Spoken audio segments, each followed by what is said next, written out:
शुरू करूं? बिस्मिल्लाहिर्रहमानिर्रहीम। आज मेरी बहनें डॉक्टर उज़्मा और नौरीन नियाज़ी को अंदर मुलाकात के लिए नहीं जाने दिया।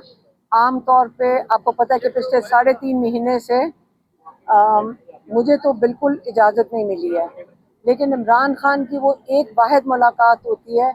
पहले इन्होंने हमारी फैमिली, मेरे कज़न्स भी आते थे, 6 लोगों की इजाज़त थी, इन्होंने उसको कम करके 3 पे ले आए, हम तीनों बहनों पे। फिर वो भी ख़त्म करके 2 बहनों पे ले आए, और आज उन्होंने इमरान खान की मुकम्मल तौर पे फैमिली के साथ मुलाकातें बंद कर दी हैं। यही हम बड़ी देर से कह रहे हैं कि सारे इंसानी हकूक़ पाकिस्तान के और इंटरनेशनल उसकी ख़िलाफ़ वर्जी हो रही है, जजेस के ऑर्डर्स की ख़िलाफ़ वर्जी हो रही है। आज इमरान खान की मुलाकात हुई है, इमरान खान और बुशरा बीबी की, बुशरा बीबी की बेटी के साथ और बुशरा बीबी की भाभी के साथ हुई है, और एक हमारे लॉयर जो अंदर गए थे। अब इनके थ्रू जो पैगाम आया है वो मैं आपको दे देती हूँ। पहला पैगाम इमरान खान का ये है कि 3 जजेस लाए गए, एक काजी फायज़ ईसा, एक अमीनुद्दीन और एक डोगर। इनको ख़ास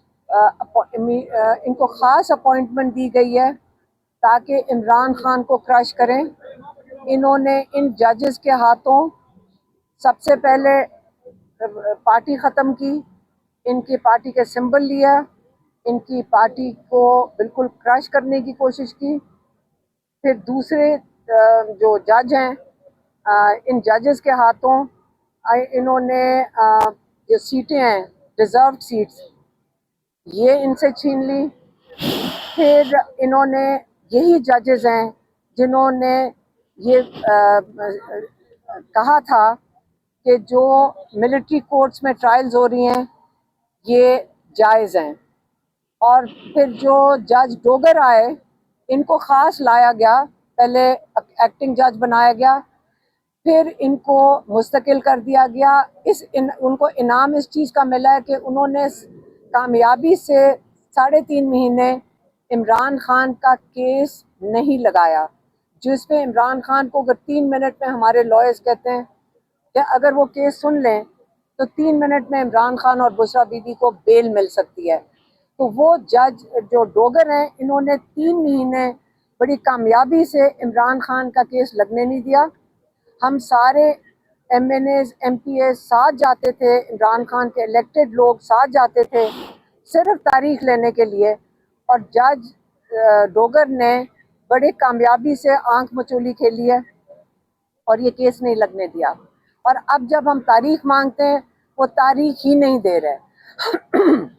तो इमरान खान ने कहा है कि मैं आपके खिलाफ जो बात कर रहा हूँ, इसकी वजह से आप मेरे ऊपर कंटेम्प्ट ऑफ कोर्ट लगाएं। मैं आपके ऊपर इल्ज़ाम लगाया है, आप मेरे ऊपर कंटेम्प्ट ऑफ कोर्ट लगाएं, और मैं आपके सामने पेश होऊंगा ताकि मैं अपनी बात कर सकूं कि ये मैंने बात क्यों की है, और मैं कोर्ट में पेश होना चाहता हूँ। ये एक इमरान खान ने पैगाम भेजा है। दूसरा पैगाम उन्होंने कहा कि जो पाकिस्तान का जो इकोनॉमिक हालात जाएंगे, ये याद रखें कि जब आप, वो उन्होंने इसको नाम दिया, उन्होंने कहा, मैं पहले भी कह चुका हूँ कि जब मैं प्राइम मिनिस्टर था तो मुझे एजेंसियों ने बताया कि ये सारे चोर हैं।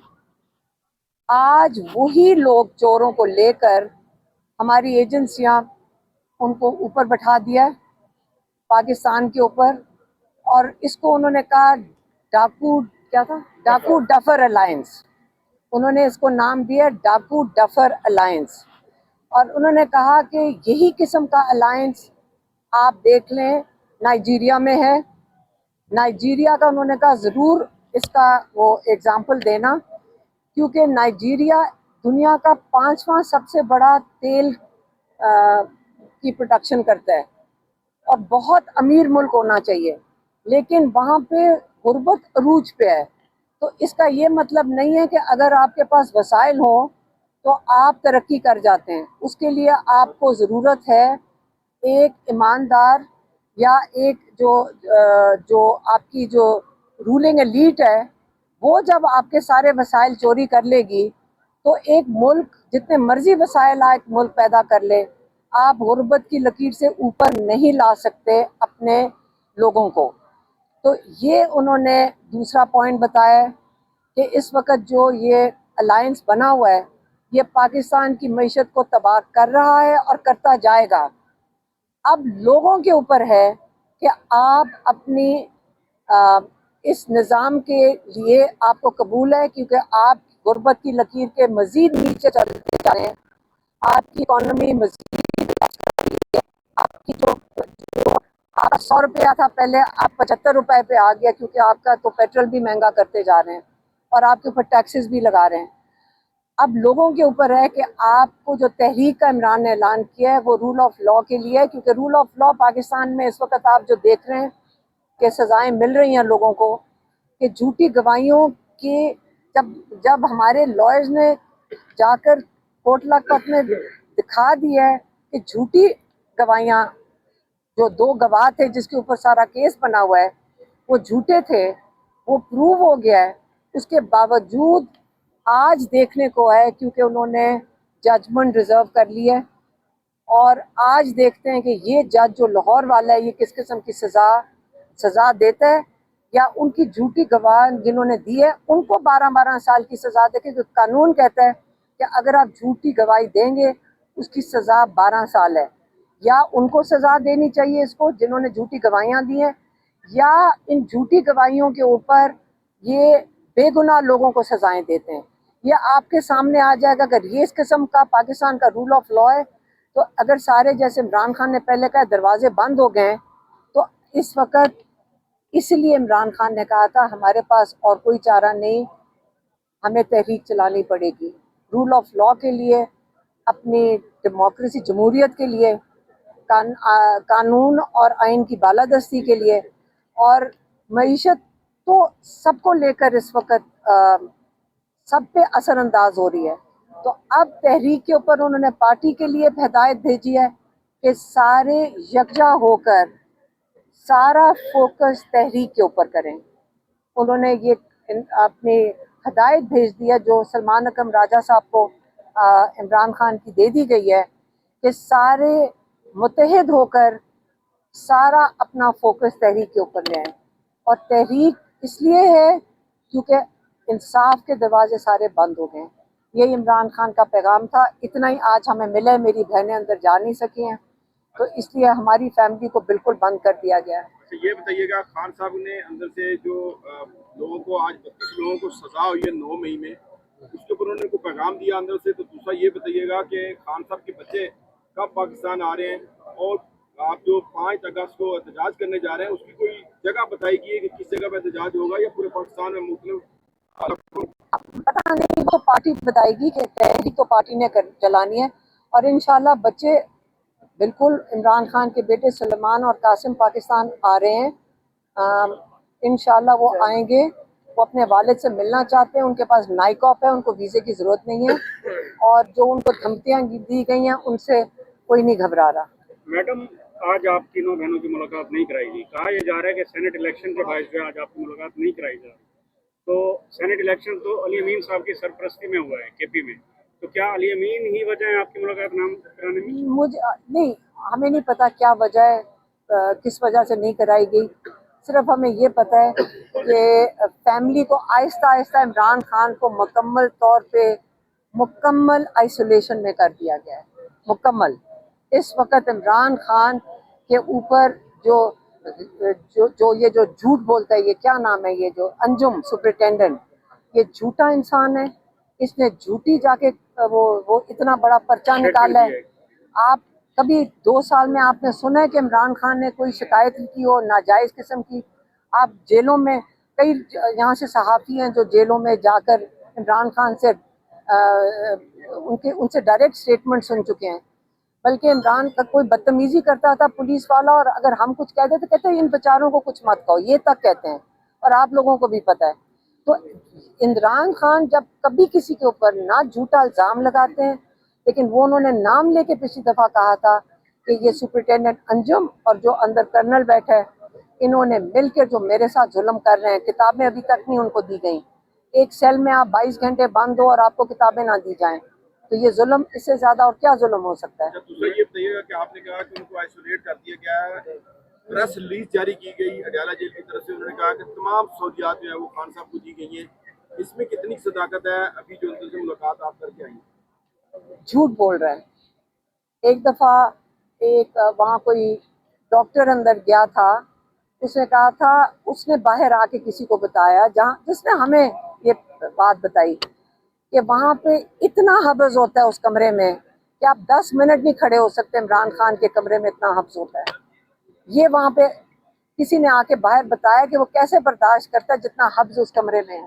तो इमरान खान बर्दाश्त कर रहे हैं और ये झूठ बोल रहा है अंजुम। मैडम ये बताइएगा, ज़हीर अब्बास साहब ने आपको ब्रीफ किया है, जो सेनेट इलेक्शन हुए हैं केपी में, उस पर खान साहब ने कोई बात की है? क्योंकि जो लिस्ट गई है, फाइनल लिस्ट जो कैंडिडेट्स की गई है, उस पर पार्टी के अंदर से बहुत सारा रिएक्शन आया है और कुछ कैंडिडेट्स अब उसके खिलाफ भी खड़े हुए हैं।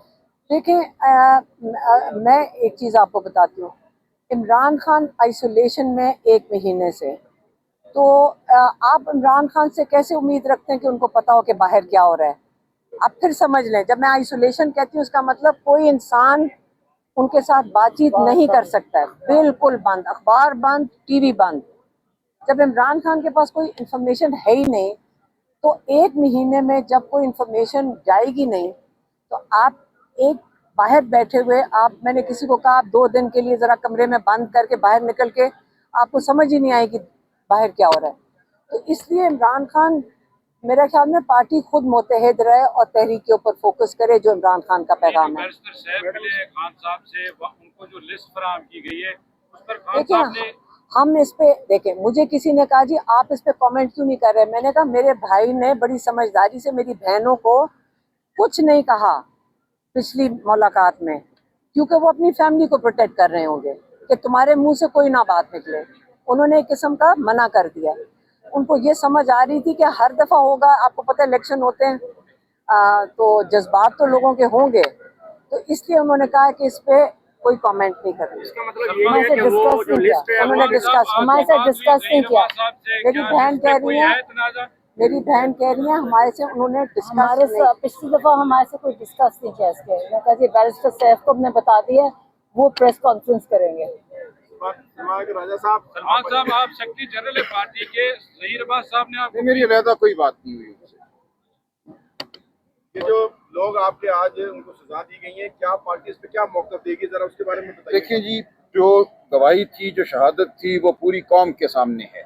एक पुलिस का मुलाजिम कहता है मैं किसी तरह जमान पार्क दाखिल हो गया, सोफे के पीछे छुप गया, वहाँ मैंने सुना कि साजिश बुनी जा रही है। एक और मुलाजिम कहता है मैंने खान साहब को चक्री में चाय पीते देखा तो मैं मेज़ के नीचे घुस गया, मैंने वहाँ सुना। तो ये अगर गवाही है, ये अगर शहादत है, तो पूरी दुनिया तमस्खुर उड़ाएगी। अगर इस बुनियाद पर आप leader of the opposition Punjab assembly में, आप हमारे MNA अहमद चट्ठा साहब को, हमारे secretary general central Punjab Bilal Ejaz को और दीगर हमारे जो माहिदीन हैं, अकाबरीन हैं, उनको इस बुनियाद पर अगर आप सज़ा देंगे तो ये कोई सज़ा नहीं मानेगा। तो ये एक इंतहाई अफसोसनाक मौका है। हम अपील में ज़रूर जाएंगे, जो अदालतें हमें मुयस्सर हैं उन्हीं अदालतों के सामने हम जाएंगे, हम और तो नहीं कहीं जा सकते। हमारी अपील कब लगती है, कब सुनवाई होती है, मैं कुछ नहीं कह सकता, लेकिन जो खान साहब ने बात की है उस पर हम अमल करेंगे। हम तकाजा करेंगे, भरपूर तकाजा करेंगे कि हमारे मुकदमात को सुना जाए। जो हमने तौहीन अदालत की मुतअद्दिद दरख्वास्तें दी हुई हैं अप्रैल से, जो खान साहब से मुलाकात नहीं होने दी जा रही, जो 25 मार्च का इस्लामाबाद हाई कोर्ट का फुल बेंच का फैसला था, उस फैसले की मुसलसल तौहीन हो रही है और इस्लामाबाद हाई कोर्ट अपनी इस तौहीन के हवाले से कुछ नहीं कर रहा। तो हम ये मामला फिर उठाएंगे, हम सुप्रीम कोर्ट भी जाएंगे और हम इस मामले को दबने नहीं देंगे। इमरान खान को आप आइसोलेशन में नहीं रख सकते। जुनैद एजाज की कॉल दी है, वो कोई जगह डिसाइड की गई है? देखिए, आपके सामने बात आ जाएगी बहुत जल्द। अच्छा सर, जुनैद अख्तर की जानिब से कहा गया है कि जो सियासी कमेटी थी सेनेट के इंतखाबात के हवाले से, उसमें से 13 मेंबर में से 11 मेंबर ने ये फैसला किया था कि इलेक्शन लड़ना है, और इमरान खान ने जो फैसला था वो सियासी कमेटी के ऊपर छोड़ा था। तो ये कहाँ पे फैसले होते हैं पाकिस्तान तहरीक इंसाफ के? क्योंकि एक हर जानिब से एक गिरोह उठ जाता है और वो ये तहफ़्फ़ुज़ात का इज़हार करते हैं। देखें, ये हम पार्टी के अंदरूनी मामलात हैं। खान साहब ने सख्ती से कहा है कि इनके ऊपर बाहर तबसरा नहीं करना। हम जो भी मामला है पार्टी के अंदर तय करेंगे। ये बिल्कुल है कि दो आरा थी, एक राय ने फौकियत हासिल की, दूसरी राय अपनी जगह मौजूद है। शुक्रिया।